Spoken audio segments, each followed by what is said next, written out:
शरद की रिपोर्ट आपने अभी तक नहीं देखी है तो आप वाकई कुछ मिस कर रहे हैं। ये बुलडोजर चल रहा है दिल्ली के वजीरपुर इंडस्ट्रियल एरिया की झुग्गियों पर। ऐसी झुग्गियों पर भी बुलडोजर चल गए जिनको तोड़ने पर अदालत की रोक थी। इस पर अदालत का स्टे लगा हुआ है, यानी कि इस झुग्गी को तोड़ना नहीं है। झुग्गी वहाँ मकान, हाँ, अब जहाँ झुग्गी वहाँ मैदान कर दिए। ये जिन पर चलना मुश्किल हो रहा है, ये दरअसल मलबा नहीं है, किसी के टूटे हुए सपने हैं, किसी का टूटा हुआ आशियाना है।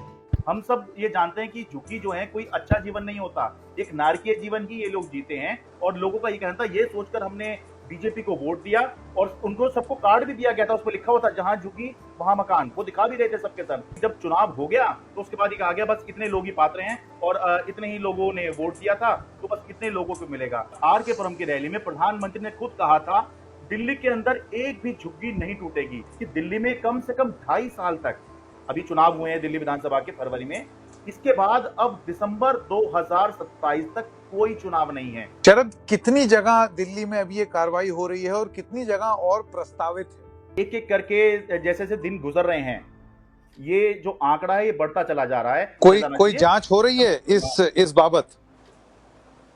प्रयास भी किया जा रहा है? ना कुछ नहीं, सिर्फ बुलडोजर चल रहा है। नमस्कार, आप सब लोगों का स्वागत है। मेरा नाम है संकेत उपाध्याय, द रेड माइक से, और शरद शर्मा ऑन ग्राउंड से हमारे साथ जुड़े हुए हैं। शरद की रिपोर्ट्स अगर आपने अभी तक नहीं देखी हैं तो आप वाकई कुछ मिस कर रहे हैं, क्योंकि दिल्ली में एकदम से जो डेमोलिशन ड्राइव शुरू हुई है उसकी एक एक दिन की खबर, पल पल की जानकारी आपको शरद शर्मा के YouTube channel SS on ground पर मिलेगी। वो आप फॉलो जरूर करिएगा। ये तो हो गई एक बात।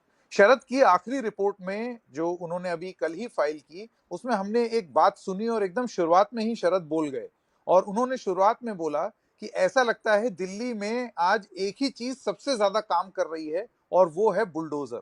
तो ऐसा क्यों है कि एकदम से बुलडोजर इतना सक्रिय हो गया है दिल्ली में? सबसे ज्यादा मेहनती सरकार के लिए ये बुलडोजर कैसे हो चला है? इसकी वजहें क्या हैं?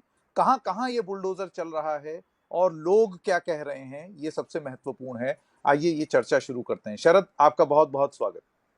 शुक्रिया संकेत जी।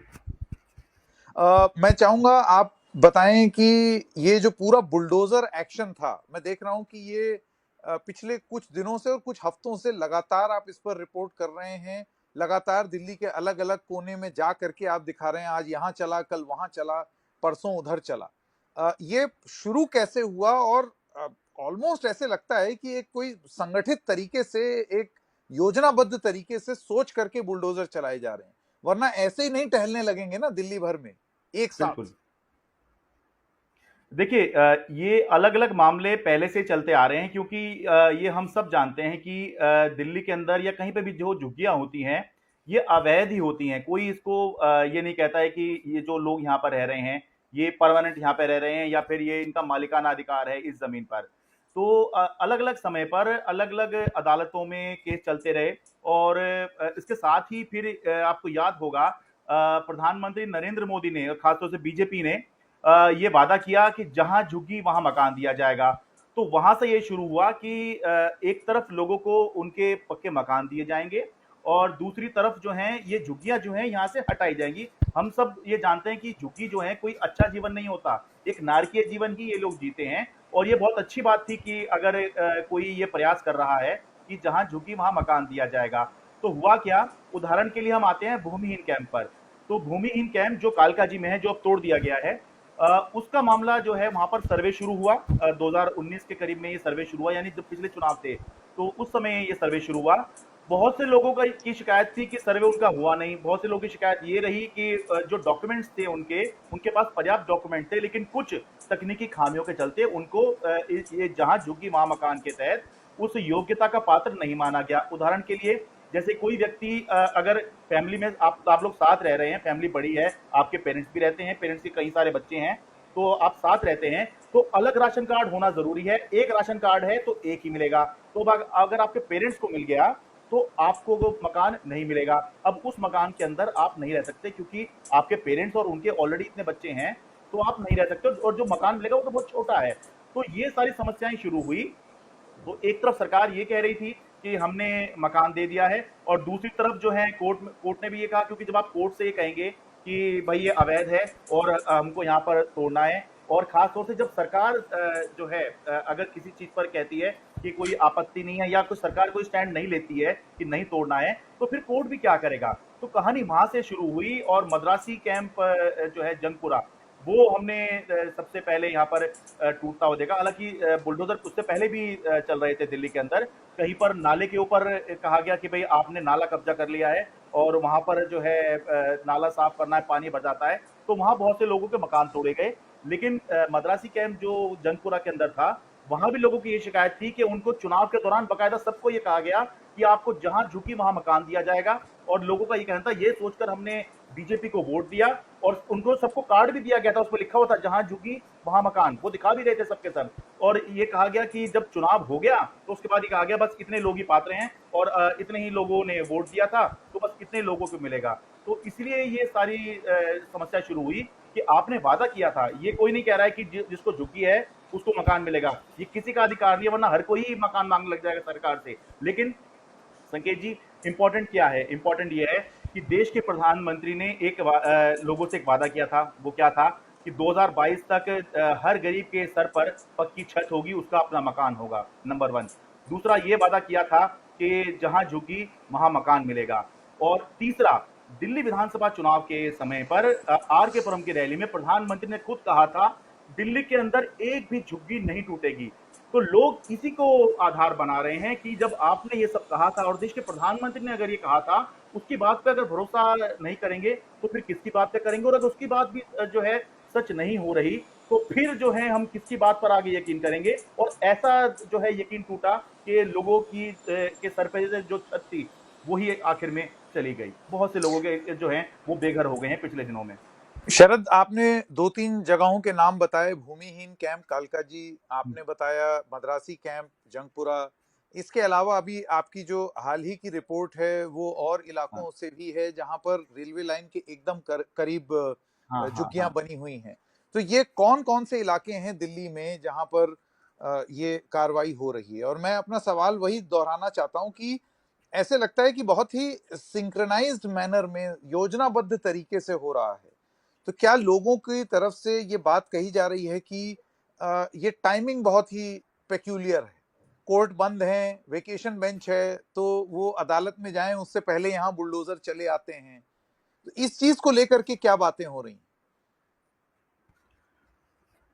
आपने भूमिहीन कैंप का जिक्र किया, ये कालकाजी में है। मद्रासी कैंप जो है ये था, भूमिहीन कैंप कालकाजी में था, मद्रासी कैंप जंगपुरा में था। ऐसे ही जेलर वाला बाग अशोक विहार में था। कुछ झुग्गियां बची हुई हैं, वो भी जो हैं कुछ स्टे वाली झुग्गियां हैं, वो भी एक बार स्टे हट जाएगा तो वो भी हट जाएंगी। ये अभी जो लेटेस्ट रिपोर्ट है, ये वजीरपुर में पहले भी चल चुका है एक बार बुलडोजर, अभी भी चला है, ये रेलवे लाइन के करीब में है। ऐसा क्यों लगता है कि ये एक संगठित तरीके से चल रहा है? वो इसलिए चल रहा है लगता है कि एक साथ पहले हम अलग अलग समय पर, इससे पहले भी कभी कभी बुलडोजर चल जाया करता था, कहीं कहीं डेमोलिशन की कार्रवाई होती थी, लेकिन वो कहीं कहीं होती थी। आज के समय में लगभग रोजाना ही कहीं ना कहीं बुलडोजर चल रहा होता है। इसकी वजह से लगता है कि पूरी एक योजना के तहत चल रहा है। एक अहम बात जो आपने बताई, उसके बाद मैं अपनी बात जोड़ता हूं कि इस समय अदालतें बंद हैं, अदालत है लेकिन वो वेकेशन बेंच है। वेकेशन बेंच बहुत ही ज्यादा कुछ जरूरी केस होता है तो उसको सुनती है। लेकिन एक और पॉलिटिकली जो अहम बात है वो ये है कि दिल्ली में कम से कम 2.5 साल तक, अभी चुनाव हुए हैं दिल्ली विधानसभा के फरवरी में, इसके बाद अब दिसंबर 2027 तक कोई चुनाव नहीं है। छोटे मोटे उपचुनाव होंगे, एमसीडी के जो वार्ड खाली हुए हैं, तो कोई चुनाव भी नहीं है। 2025 में तो कोई चुनाव अभी है ही नहीं, बाई इलेक्शन के अलावा 26 में भी नहीं है, 27 में भी आखिरी में जाके आएगा, दिल्ली नगर निगम का चुनाव आएगा। तो इसलिए भी ये लगता है कि भाई एक कहीं ये एक संगठित तरीके से कोशिश तो नहीं चल रही है, क्योंकि ये एक केस मैं आपको बताता हूं, सौरभ शुक्ला ने भी रिपोर्ट की है रेड माइक पर, वो भूमिहीन कैंप पे हैं। मैंने रिपोर्ट किया जेलरवाला बाग में कि आप ये देखिए कि सब कहते हैं कि भाई कानून का सम्मान होना चाहिए, अवैध है, अतिक्रमण है तो हटना चाहिए। हाँ, हम भी ये कहते हैं, हम भी ये नहीं कह रहे हैं कि ये अतिक्रमण है तो ये सही है, या ये लोग यहाँ रह रहे हैं तो इनका अधिकार हो गया है। नहीं, लेकिन जब लोग ये बताने लगे कि हमारे मकान पे स्टे था, हमारी झुग्गी पे दिल्ली हाई कोर्ट ने स्टे लगाया हुआ था कि तोड़ना नहीं है, और फिर भी डीडीए का बुलडोजर आया और उनके मकान तोड़ के चला गया, तो फिर जो है क्यों ये सवाल नहीं उठेगा कि ये एक संगठित तरीके से चल रहा है। देखिए, मैं फिर ये कहूंगा, बहुत से लोग जो सोशल मीडिया पे ये रिपोर्ट्स देखते हैं, वो लोग क्या कहते हैं, ये सब बांग्लादेशी हैं। जो कहा जाता है मैं वो बता रहा हूँ, ये बांग्लादेशी हैं, अवैध अतिक्रमण कर रखा है, जो अवैध है वो हटाया जाना चाहिए, इस तरह की बातें जो हैं वो करते हैं। कानून का सम्मान होना चाहिए। तो कुछ लोग ये भी कहते हैं ये सही है, कल तो मेरा मन होगा मैं भी कहीं झुग्गी डाल लूंगा और बदले में जो है सरकार से मैं मकान की मांग करने लग जाऊंगा। बात ये नहीं है। पहली बात, अगर ये बांग्लादेशी हैं, ठीक है, तो ये सरकार का काम है, ये पुलिस का काम है कि बांग्लादेशी अगर कहीं कोई है तो उसको हटाया जाए। लेकिन ज्यादातर ये इन लोगों से आप जब मिलेंगे, ठीक है, तो आपको पता चलेगा ये ज्यादातर लोग बांग्लादेशी नहीं हैं। और एक बात बताइए, जो पश्चिम बंगाल का है वो बांग्ला भाषा बोल रहा है। एक रिपोर्ट में एक व्यक्ति ने कमेंट किया कि अरे भाई साहब, आपको तो इसकी भाषा समझ के पता लगा लेना चाहिए, ये बांग्लादेशी है। अब आप संकेत जी, आप मुझे बताइए, जो पश्चिम बंगाल का है वो भी बांग्ला बोलता है, ठीक है, और जो बांग्लादेश का होगा वो भी बांग्ला बोल रहा होगा, तो ये हम कैसे ये कह देंगे कि ये व्यक्ति जो है बांग्लादेशी है। ठीक इसी तरह से जो भारत का पंजाब है, वहां पे लोग पंजाबी बोलते हैं। बॉर्डर हो गए, बंटवारा हो गया हमारा, उस तरफ वाले जो लोग हैं, जो उधर का पंजाब है, हमने पंजाबी तो काटा था जब बंटवारा हुआ था, तब दो जो सूबे थे वो सबसे ज्यादा प्रभावित हुए थे। पहला था बंगाल ईस्ट में, और वेस्ट में था पंजाब। तो उधर का जो पंजाब है, वहां के लोगों की बोली तो वही होगी। तो हम ये यहाँ वाले लोगों को हम ये कहना शुरू कर देंगे कि ये पाकिस्तानी है। तो ये या तो लोग समझते नहीं है या समझना नहीं चाहते हैं कि भाषा के आधार पर हम लोग ये कैसे कहना शुरू कर दें कि ये व्यक्ति क्या है। दूसरा, भाई हम नहीं कह रहे हैं कि भाई इनको मकान दो, ये तो देश के प्रधानमंत्री ने कहा था इन सबको मकान मिलेगा। ये तो देश के प्रधानमंत्री ने ही कहा था, देश की सत्ताधारी पार्टी ने कहा था कि सत्ता में आएंगे तो जहां झुकी वहां मकान दिया जाएगा। दिए गए हैं, मैं ये नहीं कह रहा हूं कि बिल्कुल नहीं दिए गए हैं, कुछ लोगों को दिए गए हैं। हालांकि उन फ्लैटों में भी समस्याएं हैं, लेकिन लोगों को छत दी गई है, फ्लैट दिए गए हैं, देखने में अच्छे ही लगते हैं, वो झुग्गी से बहुत अच्छे लगते हैं। लेकिन आपने चुनाव के दौरान जो है सबको वादा किया कि सबको देंगे। जैसे अभी मैं कल था, रेलवे लाइन वजीरपुर पे जो डेमोलिशन हुआ है, तो वहां के लोग ये कह रहे हैं कि उनको ये कहा जा रहा है आप रेलवे की लाइन पर हो, वहीं पास में जलियांवाला बाग भी है अशोक विहार में। तो उनकी शिकायत ये है कि जलियांवाला बाग के कुछ लोगों को तो फ्लैट दे दिया, लेकिन यहाँ पर जो रेलवे लाइन के किनारे हम लोग हैं, हमको ये कहा जा रहा है कि तुम रेलवे लाइन पर हो, और रेलवे लाइन पर जो है तुम्हें रहने के लिए हम कैसे जो है झुग्गी के मतलब मकान दे देंगे। लेकिन लोगों का ये भी कहने के चुनाव के दौरान तो आपने यही कह के वोट मांगे थे कि हमें वोट दे दो, हम आएंगे आपको मकान देंगे। तो सारी बात यहाँ से उठ रही है कि जब आपने खुद वादा किया, आपने खुद ही कहा कि हाँ देंगे, आपने खुद ही कहा नहीं तोड़ेंगे, तो फिर जब ये होगा तो लोग जो हैं वो आपत्ति क्यों नहीं करेंगे। और जिसका घर टूटेगा वो आपत्ति क्या, वो तो कोसेगा भी, वो गालियां भी देगा। तो वही सब इस समय दिल्ली में चल रहा है कि लोग बेघर हो रहे हैं और उनके सामने कोई विकल्प नहीं है। जब हाई कोर्ट के ऑर्डर तक और स्टे के बावजूद अगर झुग्गी टूट जाए तो फिर समझिए कि दिल्ली में किस लेवल पर इस समय पर बुलडोजर चल रहे हैं। शरद, कितनी जगह दिल्ली में अभी ये कार्रवाई हो रही है और कितनी जगह और प्रस्तावित है? देखिए, इसका कोई स्पष्ट आंकड़ा नहीं है, क्योंकि होता क्या है कि एक एक करके जैसे जैसे दिन गुजर रहे हैं, ये जो आंकड़ा है ये बढ़ता चला जा रहा है। और ना सिर्फ झुग्गी पर, मैं आपको बताऊं कि मैं बुराड़ी की एक श्री श्याम कॉलोनी है, ये कादीपुर गांव में है, तो वहां पर गया। तो अब ये उन लोगों के लिए है जो ये कहते हैं कि अतिक्रमण किया है, झुग्गी डाली है तो भाई टूटेगा ही, तुम्हारा कोई अधिकार नहीं है।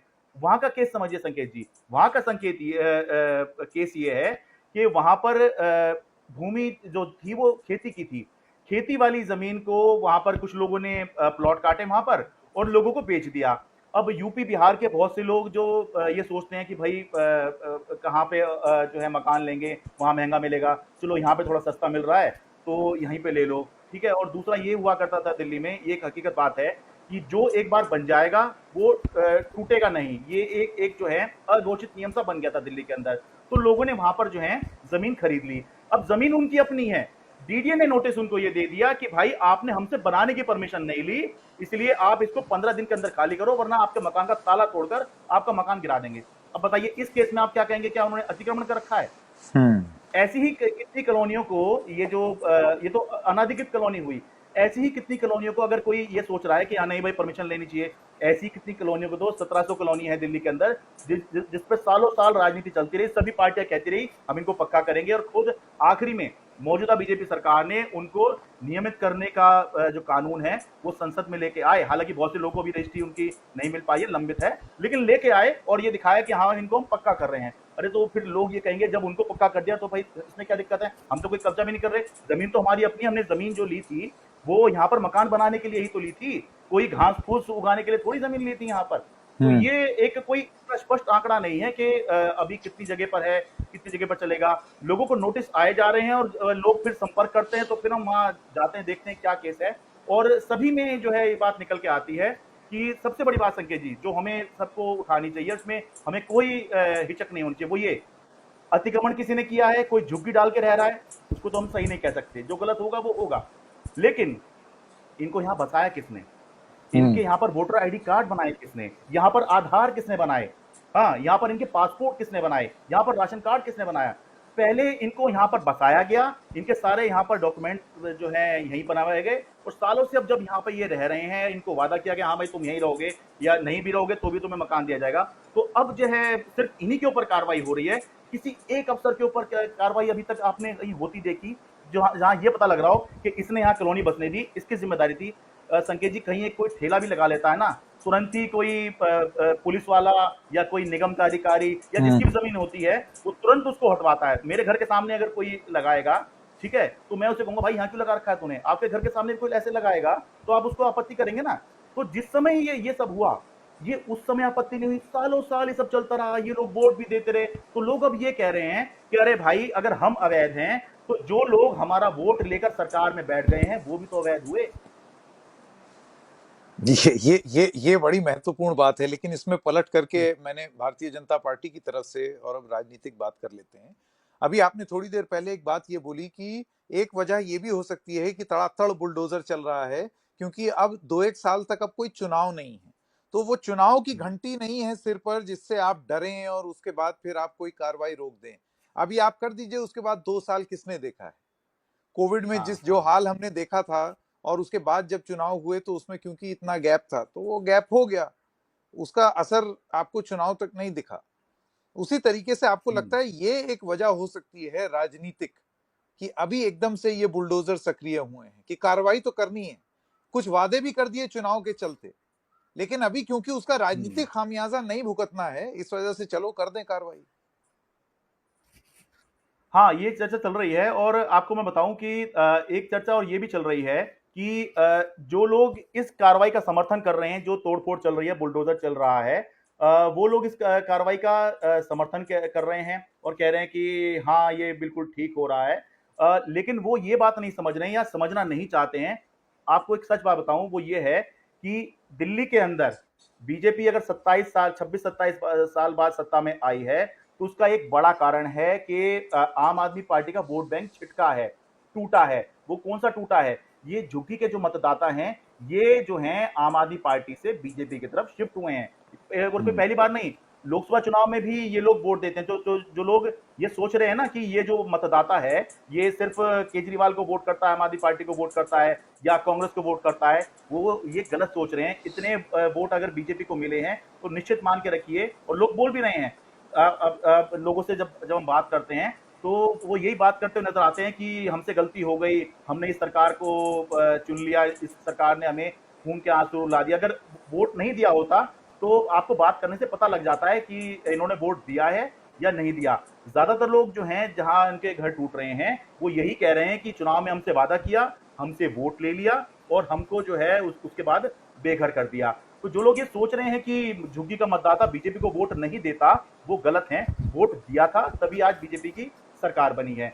एक चर्चा संकेत जी ये भी चल रही है कि बीजेपी का जो कोर वोट बैंक है वो है मिडिल क्लास, और उसके लिए हमने चुनाव के दौरान भी देखा था कि कितने बड़े बड़े वादे झुग्गी वालों के लिए भी किए थे, लेकिन एक बहुत बड़ा वादा जो है मिडिल क्लास को पूरी तरह से अपनी तरफ खींचने के लिए जो है वादा, क्या एक घोषणा हुई थी 12 लाख तक जो है आपको कोई टैक्स नहीं देना होगा। तो वो मानते हैं कि एक वो बहुत बड़ा जो है पूरा ही मिडिल क्लास जो है एक तरफा आ गया, और आम आदमी पार्टी को मिडिल क्लास में से जो हिस्सा उसका मिलता है वो नहीं मिल पाया।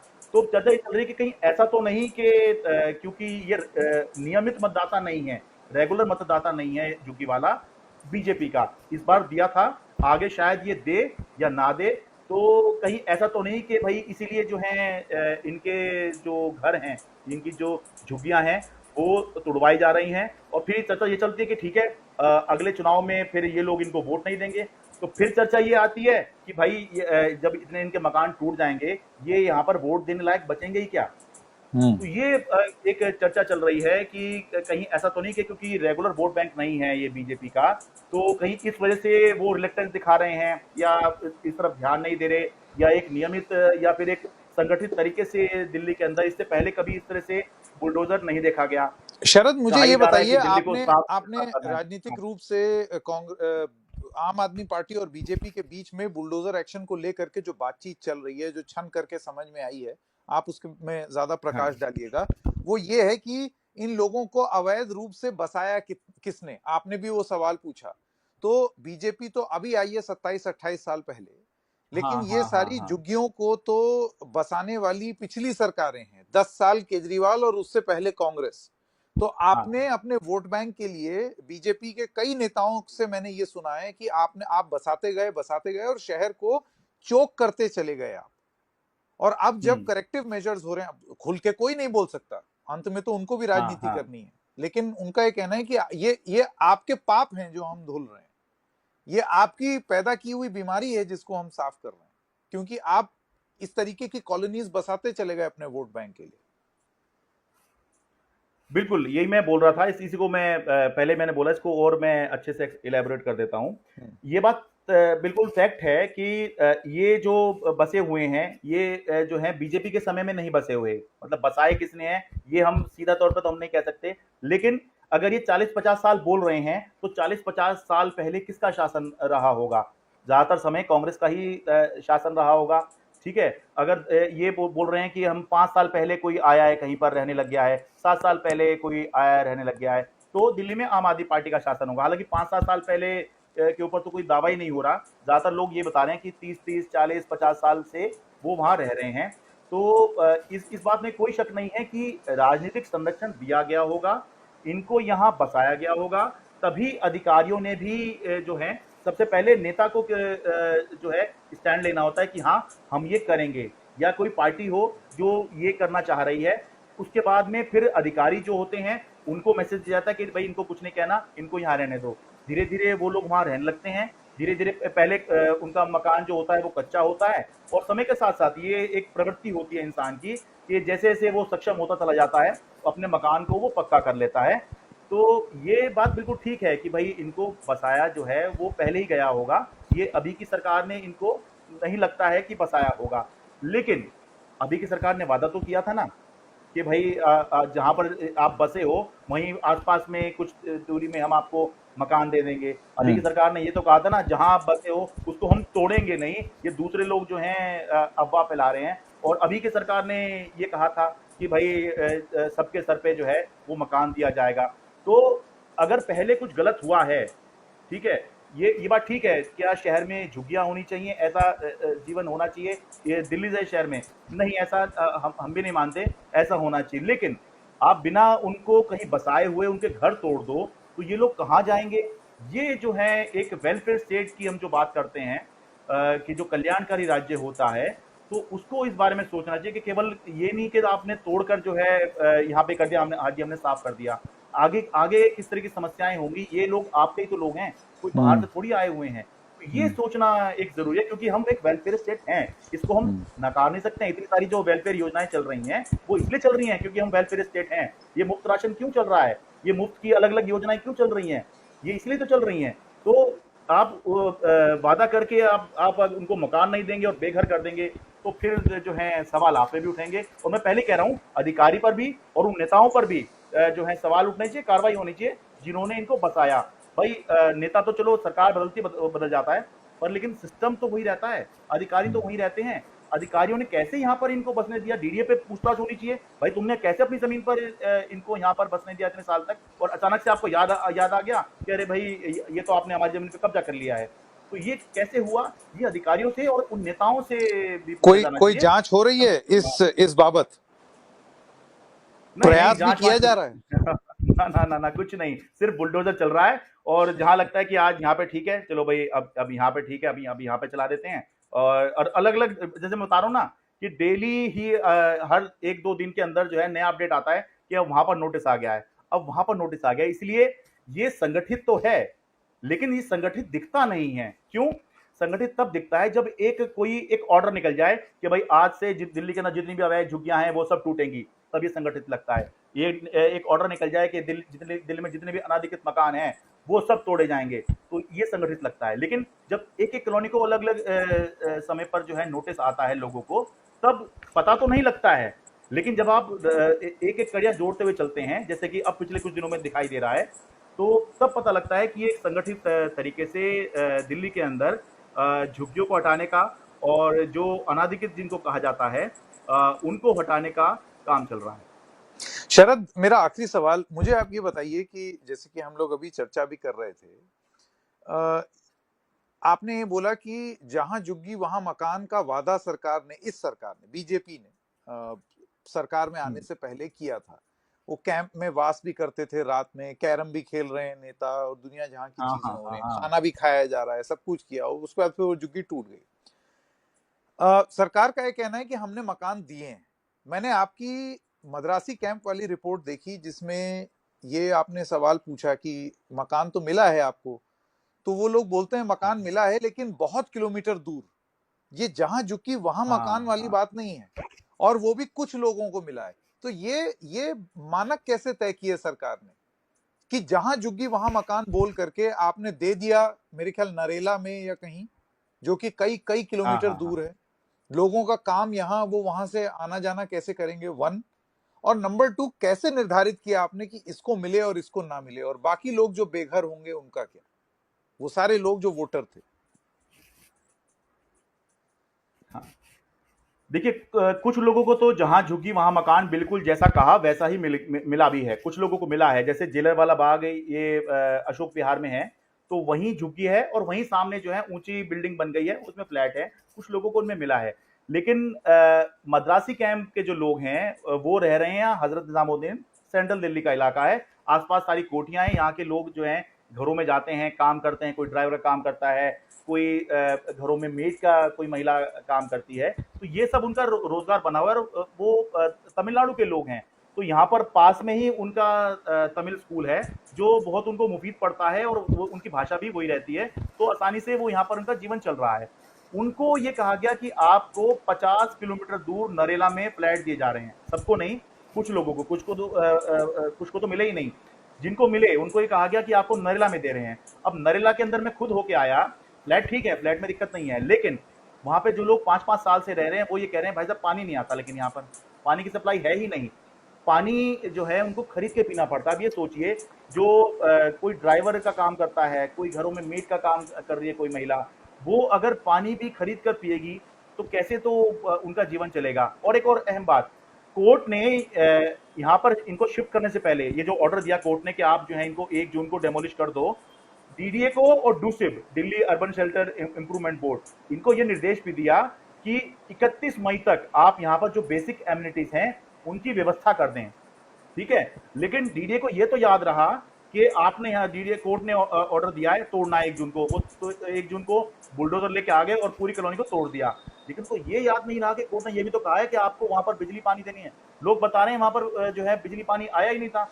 अब बताइए, इस गर्मी में, या गर्मी ना भी हो, बिना बिजली पानी के कोई कैसे रह सकता है? खाली सर पे अगर छत हो जाए उसको जीना नहीं कहते। ये कोई सुविधा नहीं है बिजली पानी, ये तो जरूरत है। जैसे आप सांस लेते हैं ऐसी बिजली पानी भी आपकी होती है, तो वो भी उनको नहीं दिया गया।